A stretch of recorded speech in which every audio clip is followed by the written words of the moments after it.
เลิกกันหลายปีแต่ใจอ้ายนี้ยังคิดฮอดเจ้า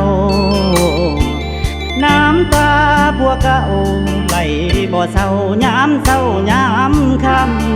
ำถึงยามกินข้าวแห้งเห็ดให้อ้ายคิดน้ำคิดฮอดคน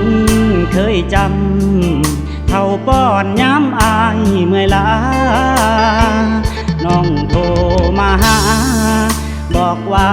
คิดฮอดอายแห้งดีใจแท้ได้คำแทนหวังสิได้คืนดีน้องลาแต่ว่าเหตุผลมันเป็นไปบ่ได้น้องว่าน้องโทรมาหาลาบอกว่าสิเอาผัวใหม่ยังทำใจบ่ได้น้ำตาไหลลงยาวยาวคือมาหักอกแค่เจ้าหูบ่ผัวเก่าสิขาดใจตายรอคอยโอกาสวันน้องอภัยให้สายแต่น้องผัดเอาผัวใหม่มาเหยียบใจไอ้คักแท้หนอดีใจนำเด้อลายินดีนำเจ้าหลายๆส่วนทางตัวอ้ายมีหักไผบ่ได้ดอกน้องหัวใจของอ้ายเจ้าเฮ็ดมันตายแล้วหูบ่คงบ่มีไผเอาดอกดอกคนคืออ้ายผู้สายสัว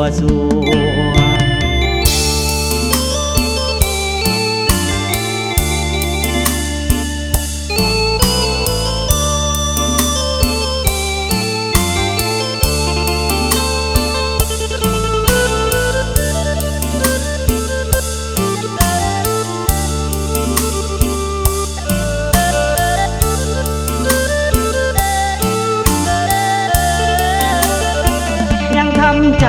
บ่ได้น้ำตาไหลลงยาวยาวคือมาหักอกแค่เจ้าหูบ่ผัวเก่าสิขาดใจตายรอคอยโอกา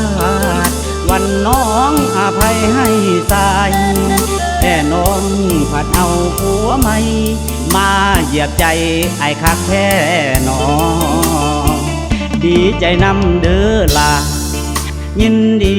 นำเจ้าหลายๆส่วนทางตัวอ้ายมีหักไผบ่ได้ดอกน้องหัวใจของอ้ายเจ้าเฮ็ดมันตายแล้วหูบ่คงบ่มีไผเอาดอกดอกคนคืออ้ายผู้สายสัว